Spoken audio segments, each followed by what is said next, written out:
All right, so Coach, congratulations. You guys advanced to the semifinals of the Division III playoffs. You had a hard-fought game today. Just kind of talk me through some of your initial thoughts after that game. Well, first and foremost, all glory to God. I mean, we're not in this position without him, and putting us in this position and bringing this team together and allowing us to connect the way we have. But after that, I mean, I had so much respect for the Berry College football program, Coach Tony. I mean, just met him for the first time today, but watching his team on film for this entire week, I mean, I know why they're so successful. I know why this program's been built the way it's been built. They do a phenomenal job. They certainly have great players and win football games. So, and there was no quitting them today, that's for sure. You know, it came right down to the end. So, again, a lot of respect for them. And, you know, certainly the season that they had this year as well. Their guys should not hang their heads at all. But as for our team, you know, super proud of these guys. They've come together. They just continue to get stronger each and every week. There were a lot of ups and downs in that game. You know, ball, you know, at one point neither offense wanted the ball. I guess we just kept giving it back to each other. You know, we talked about creating opportunities. You know, they had earned the opportunity to get here today, but to win this game, you were going to have to create opportunities for yourself. That's part of winning football games. And hey, I'd like to think that the defense did that. I mean, 7 turnovers, I think 5 interceptions and 2 fumbles. I mean, an amazing job by the defensive staff and also by the players as well. And then the offense, you know, they just kept grinding it out. That's a hell of a defense over there in Berry. And the offense continued to just stay the course and become who and just continue to be who we are.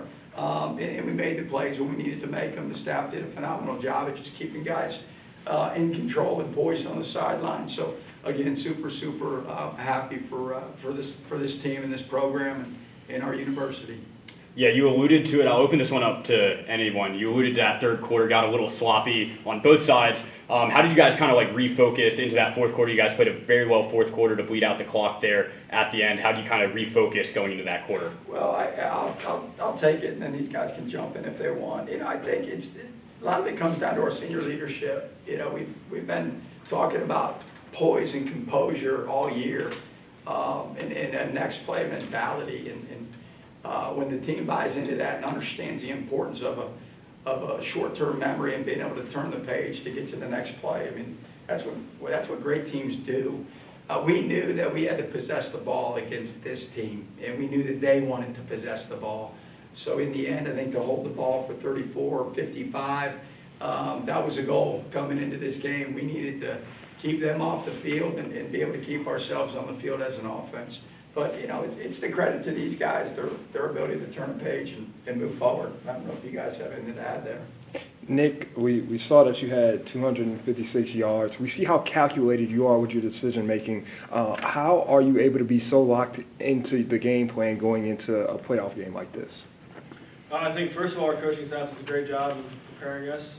You know, this time of year, you're playing great teams and great defenses, so all week I felt very prepared by the coaches and the game plan, felt comfortable in the game plan. And, you know, again, we have a great offense, so I get to lean on our guys a lot, so I feel very comfortable out there being thrown in the fire against anybody, really, with the talent I have around me. So, Dylan, first of all, happy birthday. Thank you. I'm pretty sure that you're supposed to be getting presents instead of giving them when it's your birthday, but I mean, you had a fantastic game. Obviously, I can imagine it was frustrating not being able to play in the first half, but you came out like with beyond sparks. What was your mentality, you know, during halftime and seeing how the game was going in the first half and knowing when to come in and do your part?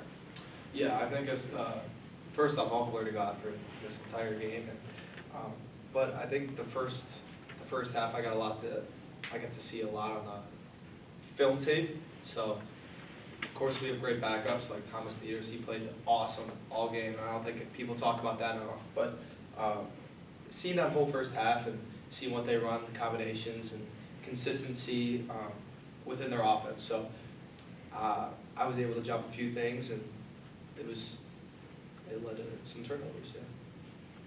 And then Coach Behrman, one of our superstars for the game was without a doubt Owen Schukert. I mean, he had some of the most beautifully placed punts I've seen in my 2.5 years here.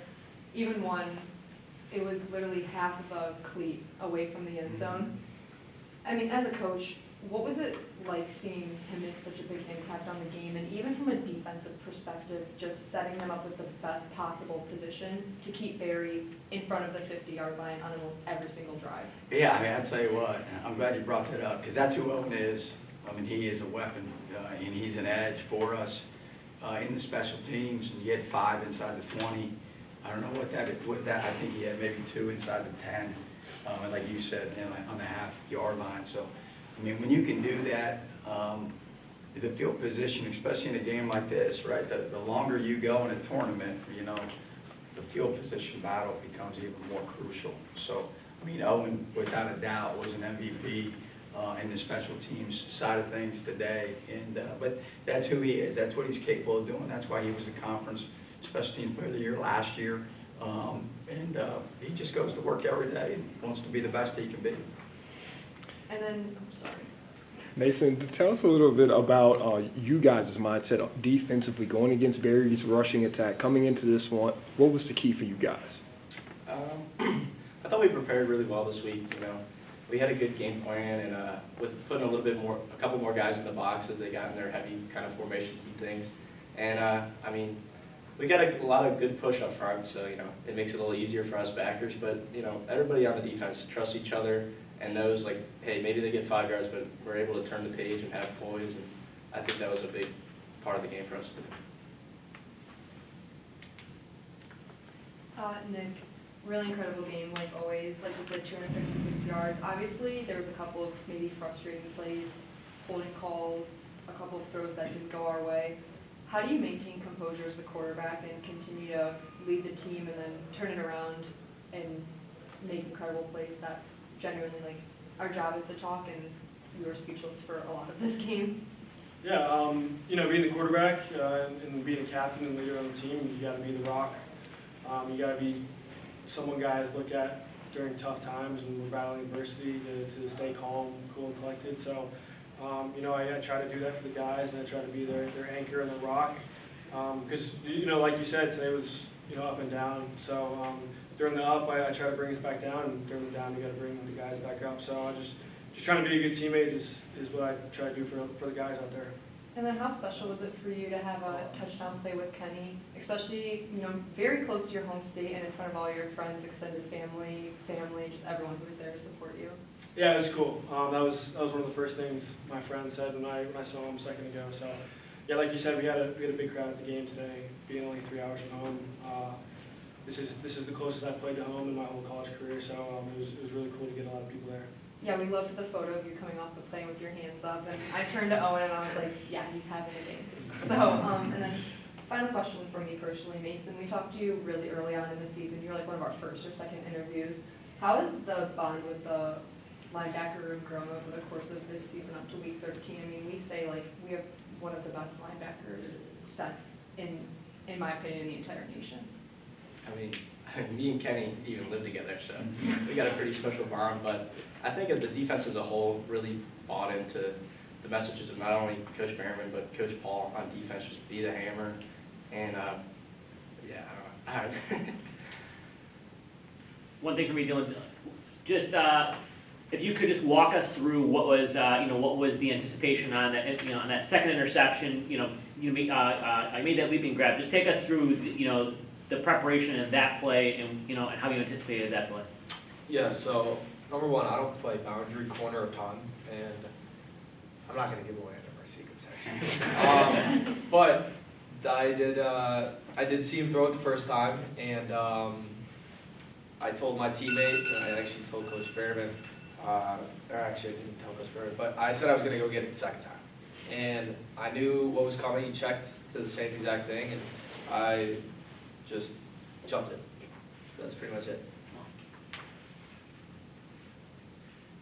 Well, thank you guys very much. Congratulations on advancing to the next round, and good luck the rest of the way. All right, thank you. Appreciate it.